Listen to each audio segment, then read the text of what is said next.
Hello, everyone. Suzanne Taylor King here for the Productive and Prosperous Entrepreneur Coffee Chat. And we are here today with my new friend in my life, Christos Angelidakis. And how did I do pronouncing that? Did I do Pretty okay? good, pretty All good, right, Suzanne. pretty Thank you good. so I'm much. working on it. I'm working on these Greek names. I'm really excited to talk to Christos today. He is one of the founding experts in the Idea Lab community. And what? You don't know what the Idea Lab community is? You need to come check out what I've created with 12 amazing experts, all providing their knowledge and their insights, great events, great networking. So let me know if you want to come check that out. I'll make sure the link is in the comments. But today, we're going to talk to Christos about what he does for entrepreneurs and CEOs. And you're going to hear some things from him that are so in alignment with me. I knew when I met him that this was going to be somebody that I would work with and be in touch with literally for the rest of my life, whether he likes it or not. Welcome, Christos. I do, Suzanne. Thank you so much for the introduction, and it's You're great to be welcome. here. Thank you so much. You're welcome. One of the things we like to focus on, one is coffee in the morning. So it's afternoon for you in hmm Greece right now. hmm So I'm sure you're done with your coffee for the day. But Indeed. let's talk about what makes you feel productive as an entrepreneur. That's a great question. Coffee helps a lot with that in the Yeah, morning, right? definitely. But honestly, having a history with anxiety a little bit, I need to be very aware with my coffee consumption, caffeine in general. And I recommend, usually recommend my clients to finish all their caffeine consumption up to 12 p.m. usually, Mhm. because after that, so caffeine has a half-life of 6 hours. So if you drink coffee very late in the evening, you Mhm. go to bed and you still have caffeine inside your system. And this can create issues with sleep, of course, and anxiety and all these things. So I usually drink only one coffee in the morning, and that's it. And usually it's 50-50, like 50% decaf, 50% normal caffeine, Oh, usually. okay. Yeah. And after that, it's just like herbal tea, some green tea, something like that. Yeah. Okay. Um, and so I'm curious, somebody I drink 2 or 3 cups of hmm coffee in the morning. I do usually stop by 12 or 1 o'clock. Um, Sometimes even earlier than that. And I notice on the days when I have, some in the afternoon, and it could even be tea with caffeine in it, hmm um, I notice I still fall asleep, but I tend to wake up. So my brain is still activated. So that's a really great tip for hmm entrepreneurs to feel a little bit more productive. We all like the focus that caffeine gives us, at least most of us. And stopping that by 12 o'clock is really going to help with your sleep. I love that. No, that is important. And actually, there's a company called For Sigmatic. I'm not Mm, affiliated in any way, but they mhm. make mushroom coffee and they I put some love it. kind of mushrooms inside the coffee and they counteract the effects of caffeine. So you have like stable energy throughout your day because Mm, coffee can create crashes too. That's another issue. And another very important thing for entrepreneurs, especially after lunchtime, is to try and eat a lower carb lunch in order mm. to avoid the crash, the infamous 3 p.m. crash, Yeah, where we feel for sure. sluggish, we cannot move forward, we feel fatigue, low energy, and it can impact our productivity a lot in our workday. It definitely can. I just want to say hello to Dawn Garrison. Somebody I went to high school with is watching on Facebook. Hey, Dawn, what's up, girl? How are you? Um, so next, I'd really love to ask you a couple questions about how you help your clients, Mhm. and tell us a little bit about your micro community and the people that are going to be joining that part of the Idea Lab. Of course. So the micro community would be a place where we can actually share many things about mindset, self-care, and productivity, and different ways we can become better business owners, but also while living a good life. For me, this is Mhm. the most important thing. Having this balance, between work and life. And it's so easy to forget that, especially when we work from home and things start blending together. We Mhm. decide to sit down on the couch and relax and watch Netflix, and we pop out our phone and check our emails, LinkedIn, all these things, and we're back in working mode without even realizing it. Yeah. So we never take some time to rest. And what I tell my clients usually is the idea of work, rest, recover, and then work again. So working in intervals, exactly like you do in the gym. Mm. So the actual growth of the muscle happens in your recovery state. So you need to work hard, but then you have to relax. If there is no recovery, you cannot move forward. You're going to burn out, either with your muscles or with your brain. It's the same thing. Mm. Well, So this is very I important. I love the tie-in to exercise. I'm a Hmm. big believer that exercise fuels creativity and focus and productivity. And before we went live today, I mentioned a couple of Greek terms, and one of the ones was about walking and how movement actually increases your productivity, increases Mm. your focus. And I think that's one of the things I like about incorporating what you do into what I do with entrepreneurs, because Hmm. that phase of your life, or that part of your life, is so important for your business. And I'm wondering, back in ancient Greek days, Plato's Academy and Aristotle and all of those, famous people back Hmm. then that we are learning from today, they all exercised when they were discussing philosophy or concepts or theories. And I'm wondering if you could say a little bit about your thoughts on that. I love that, Suzanne. First of all, thank you for mentioning ancient Greece. I'm very biased towards that, definitely. Yes. But it's something that I do daily. Right now, I'm under the weather. I try to avoid working, of course, for these days. But uh, it's something that actually do daily. It's always in my calendar, at least like 30 minutes to 1 hour of walking. And what I do usually right now is racking. You take like a backpack with some weight on Hmm. it. So you turn a walk into like a different workout. It's more intense. And it's beautiful because you go out in nature, you relax, your heart rate drops, you empty your mind. And sometimes we get so caught up with our problems, in business and all these things. And all we need is just to take a step back and relax. Mm. And this is what walking does for us. We go outside, we relax, we go outside in nature. We realize that we're not that important. We're just like a human being in the like vast, in a crazy world, in the universe. Yeah. And so it's this difference in perspective, because our focus becomes too narrow when we're like inside working in our business in front of the computer, getting crazy. But we take a step back a little bit, we go out, go for a walk, and then when we come back, we have more ideas, we're refreshed, we're ready to tackle our day. It's also good for our health, cardiovascular Mm. system, mental health, so many benefits. And it's also a great way to spend more time outside, which we don't do, unfortunately.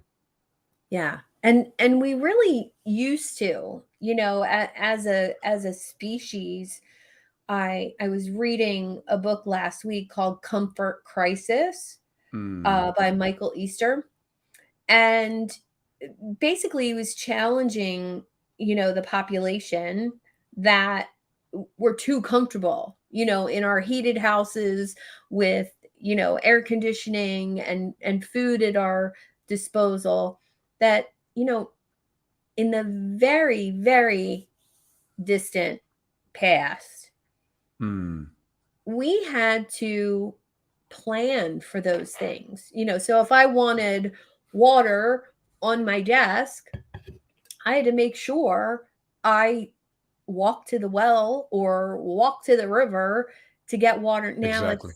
it's like we're comfortable. We don't have to work for those things. I mean, we work in a different way, but I mean, our bodies don't have to work for food and water and warmth and shelter.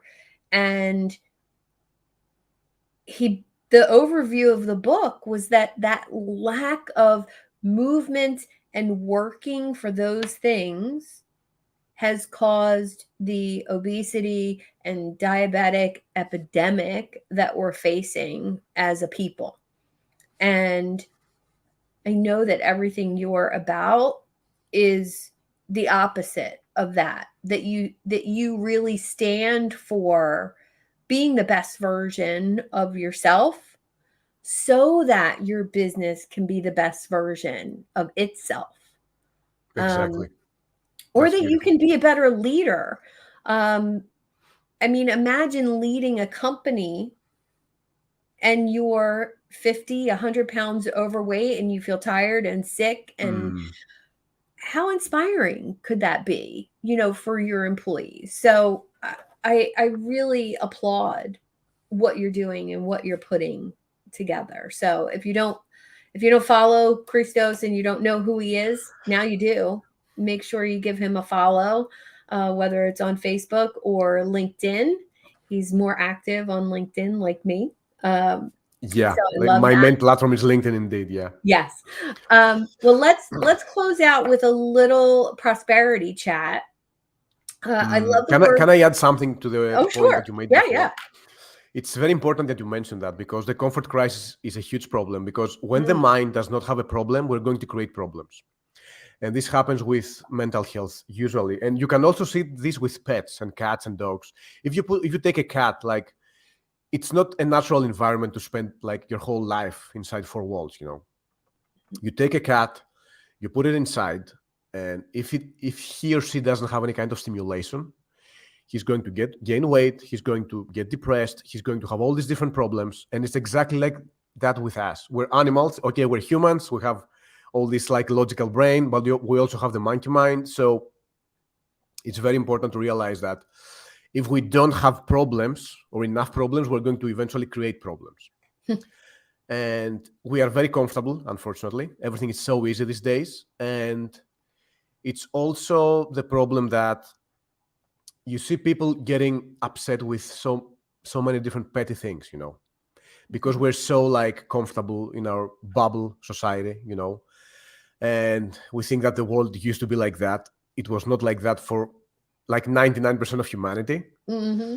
And we're lucky to be in places where there's no war, there's no famine, we're good, we live in comfortable places. But if you just look outside what's going on, we're very, very lucky and we should be grateful for where we are right now. And there's another beautiful thing from the Stoics, which is voluntary discomfort. So putting Voluntary yourself, discomfort. yeah, Okay. that's the best pronunciation. Of course, this was the Greek version.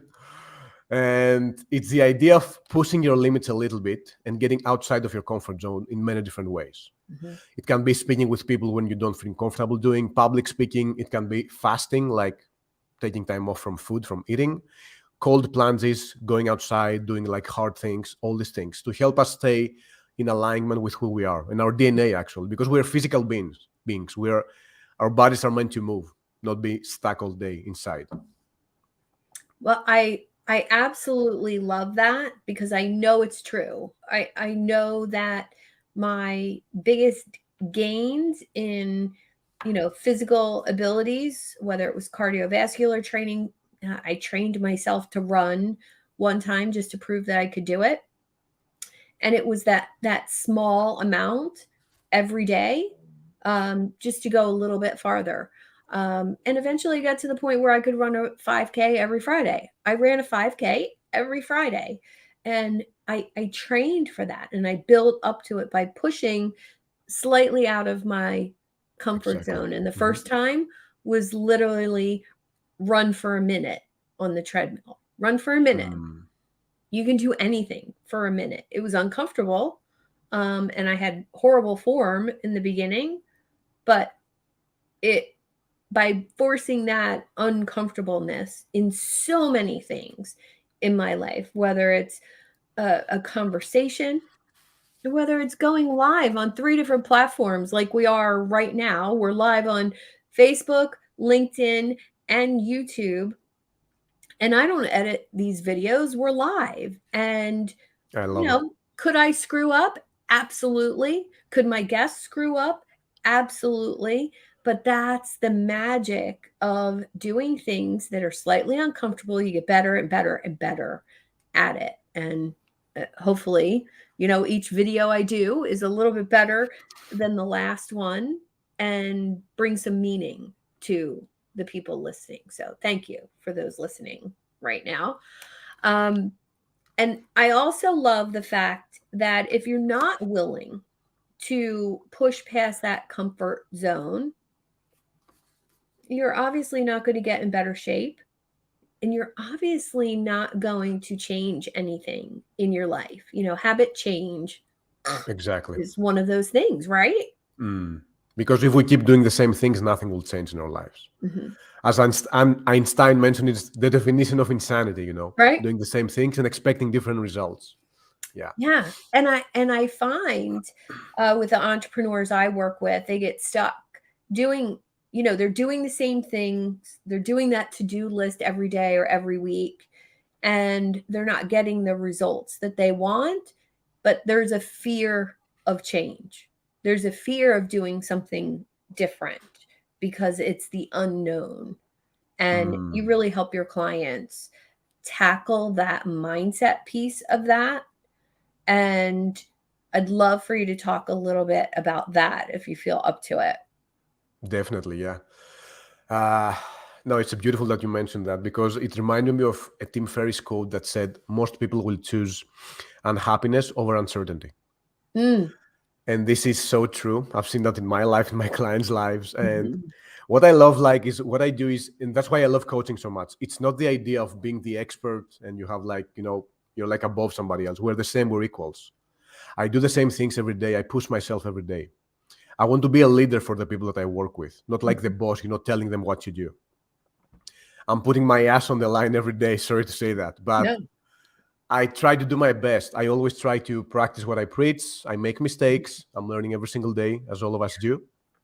And we need to be willing to, change is uncomfortable for all of us, but we need to start contemplating what will happen in the next 6 months, 1 year, 3 years, if we don't make any change. Would our life look like? Or our business, if we keep doing the same things? Because we tend to think that things will stay the same, but that's never the case. Usually things get better or worse. And usually if we don't do something about our health, it's getting worse usually. Yes. And then you start having all these pillars in your life, like relationships, social life, business, health, and they start crumbling one by one. You lose your relationship, you get upset, you get emotional, then you start making mistakes in your business, you don't take care of yourself, you start losing your health, and then eventually you're losing your business. So it's like a domino effect, Yeah. That's why we need to be very aware of all these things.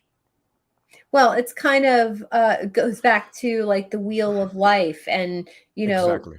Not, if you want to improve, say, your health, or let's just take eating for example. You want to improve your eating, and that's going to require a certain amount of time per day, right? To meal prep, shop, plan, all of that.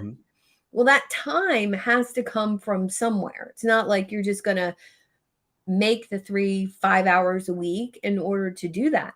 You have to be willing to take that time from another area. And I remember when I fully grasped that concept, that if I want to exercise for an hour a day and go for an hour-long walk with my dog every day, that 2 hours has to come from somewhere.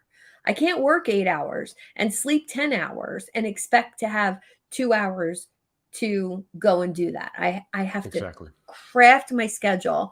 And that'll lead us perfectly into being prosperous, because it truly makes me feel abundant and prosperous in my life. It makes me feel successful when I have a day that is equal parts work, equal parts, things I do for free, like we're doing right now, things that I do to generate income for my business, things I do for my family, things I do for myself. And when all of those things flow in not only the right order, but the right amount of time for each of those things, I finish the end of the day like so satisfied and so like just in this different place. Like, wow, I did today right. I did it the I love it. way I planned on doing it. And that's what makes me feel successful. Excuse me. So I'm wondering what the word prosperous means for you in your life, in your business. That's a great question. I would say prosperous would mean something like successful, definitely, but success is different for each person. Hmm. But it also has some kind of balance inside, in my mind. So being prosperous in many different ways, in many different areas of your life. Because even if you crush it in your business, if everything else fails, for me, it doesn't look like success. Yeah. And again, this is my point of view, of course. But chasing only one thing in life usually doesn't end very well. Mm. We need to be aware of our values and make decisions based on that. So every single decision is either going to help us move where we want to go or the other way. And we need to be very deliberate with that. Yeah. Any questions you recommend asking, um, you know, whether it's your clients or yourself? Is there a question that you ask that kind of helps you remember what's important? It's very difficult to distill it in one question, Hmm. but it's usually the question of, are you happy or are you content with where you are right now in your life? And if something feels off, how would your life would look like in the next 6 months, a year, 3 years, if you keep doing all these things? Mm. And visualizing the quote unquote negative outcomes, because fear is a good motivator. I don't like being in fear, definitely, but it's a great motivator short term to help us Mm. like move forward and do what we have to do for our business and ourselves. Because we are very good short term, but we're not very good long term. We don't understand the long term consequences of what we do Hmm. in our lives. That's why it's so easy to eat that cake, or like do something which feels good in the moment, but in the long run is not good. And it's a beautiful quote. I don't know if you heard it from Zerzy Gregorek, I think it's the name. He says that hard choices, easy life, easy choices, hard life. Mm. And it's a beautiful quote. And it sums this up very, very like in an amazing way. Because indeed, if we sit down and do the hard choices, our life would become easier down the line.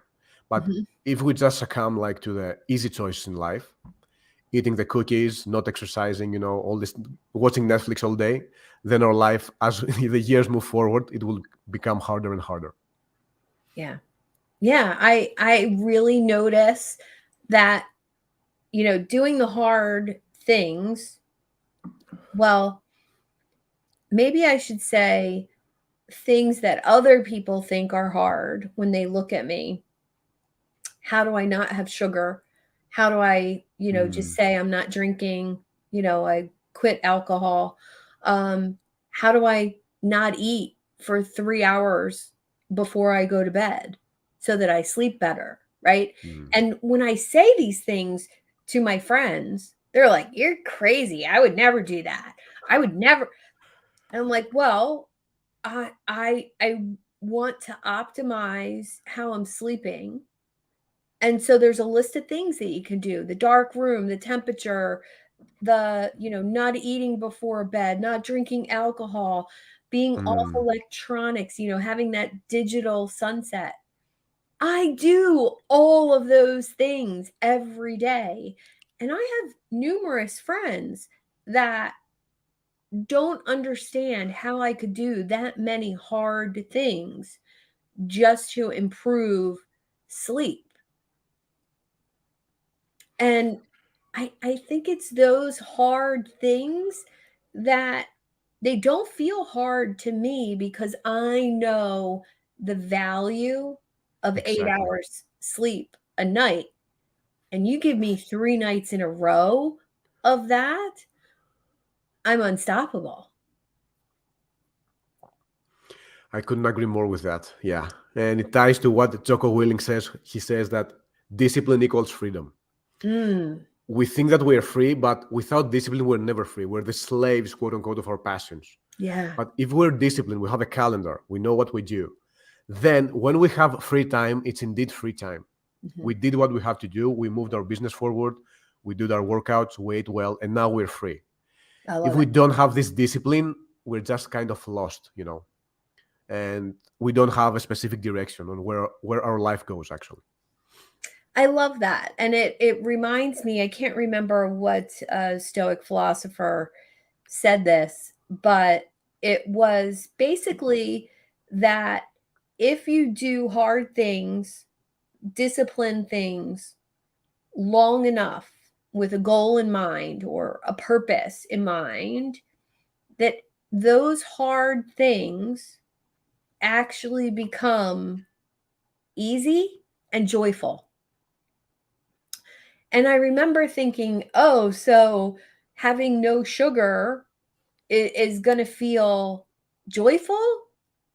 Well, I can actually say after numerous years of very limited sugar, of course, except on my birthday, I have lots of chocolate cake on We my all do. We birthday. all do, Suzanne, of Um, course. I will say that the choice is so simple now when given, between sugar and not sugar. Um, I can't even believe that hard choices lined up day after day after day eventually get so much easier, and Exactly. they actually become the fuel for your purpose or your business or whatever. I couldn't agree more with that, because the same happens with my friends, because I was always a geek with nutrition and exercise and Mhm. all these things. And they're eating pizza, they're eating burgers, and I'm eating like a salad or something like that. And they tell me, how can you not want to eat the pizza? And I'm like, I genuinely don't want to eat that, Mhm. because I'm not used to eating that. It's going to make my stomach upset. Then I'm going to have an energy crash. I'm not going to sleep well. All these Mhm. repercussions of doing that. Yeah. And the salad tastes good, feels good. I have energy. I feel amazing. Mhm. And it's the same with sugar. I don't want to eat something which is high sugar right now. It feels too sweet in my mouth.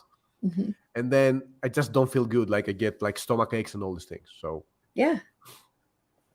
Well, I think most people feel so bad, whether it's digestively, mentally, mm, emotionally, that they don't realize that they feel so bad because it's become so normal it's the to, default state. Exactly. yeah, Yeah. yeah. Um, so yeah, I love that. I love the fact that, doing hard things, uh, you're leading by example. You're leading your clients and your tribe by example, which I love. And I love having someone like you in my community. Uh, but not only that, I'm really enjoying. Went to one of your workshops yesterday, and I enjoyed having the tables turned a little bit on me, and I want to thank you for that. It's not often that someone challenges me a little bit. I don't think I'm scary, but I guess sometimes people are scared to challenge me. So I I appreciate being challenged to do better and be better. And I want to thank you for that. Suzanne, it was an honor to challenge you, and I loved it so much. And I admire you a lot. And indeed, you have a lot of authority. It's not Thank intimidating, you have you. authority. So, Thank you. but indeed, it shows a lot about your character and your integrity, that when somebody is willing to become coach too, when you're coachable, Mhm. it shows a lot about your integrity. It Wow. shows that you walk the talk. You're willing to be uncomfortable too, because you realize that we're all in this together. We're all humans, and we're all going through the same things many times. Wow. Well, thank you. And I think that's a perfect spot to wrap up and ask you how everyone should get in touch with you or what you have going on right now that you'd like to tell us about. I love it. Yeah, so many things going on right now. I'm so excited for 2023. Number one is the Idea Lab community, which I'm an expert in. It's such a beautiful constellation of people. This is one of my favorite words, by the way. Oh, I Troy, like that word. Troy, my mentor, actually taught this word to me. Yeah. Uh-huh. It's a beautiful constellation of many different people, and it's such an amazing community, an amazing place to be in. So I'm active there if you want to find me. I'm very active on LinkedIn. I'm trying to focus only on one platform because it's easier for me and for my sanity too. It's very Yes. difficult to follow many different platforms. Yes. And what I have right now is I'm building two different programs. One is a group program for people who want to actually improve their mindset, self-care, and productivity as solopreneurs and thrive in their life. So building a good business while living a good life too. That's one thing. And the other thing is one that I'm building with my mentor, the one you were yesterday, a beautiful safe space for coaches where they can share their struggles, what's going on, and build their confidence, crush their imposter syndrome, and move forward. Love it. And because it's so easy to, like, usually we're the ones that are sabotaging ourselves, our limiting beliefs. And we need to have a community and somebody to actually handhold us a little bit. And that's what I love about Troy, my mentor. He's been doing that for almost 15 years now. And he likes using this analogy. When you become a surgeon, you need somebody to teach you. When you become a teacher, an engineer, you have a mentor. But when you're a coach, you usually go out there on your own, and it's scary. It's very scary. You can't find clients at the beginning. You don't believe in yourself. You eventually thinking of quitting. All of us have this thought many times. And we want to create a space where people can actually share what's going on and lift each other up and keep moving forward. Yeah. Yeah, I really enjoyed the conversation yesterday. So drop the link in the comments of this video to your next one. I And will. let's even mention it to my group of coaches that meets once a month, Coach Conversations. I created that with the same thing in mind, to talk about your coaching business and what you're doing. So, yeah, maybe there's some collaboration opportunities or cross-pollination opportunities there. So, I love it. I love it. Awesome. Well, thank you so much for joining me today on the Productive and Prosperous Entrepreneur Coffee Chat. And I look forward to more things coming from you, my friend. And if you want to get in touch with Christos, please follow him on LinkedIn. And he's going to drop some links in the comments of this video so you can register for his next event. And of course, you can come find him in the Idea Lab community. And thank you so much, my friend, for joining me. Suzanne, thank you so much for having me. It was a pleasure. Wish you a beautiful day. Take care. You too.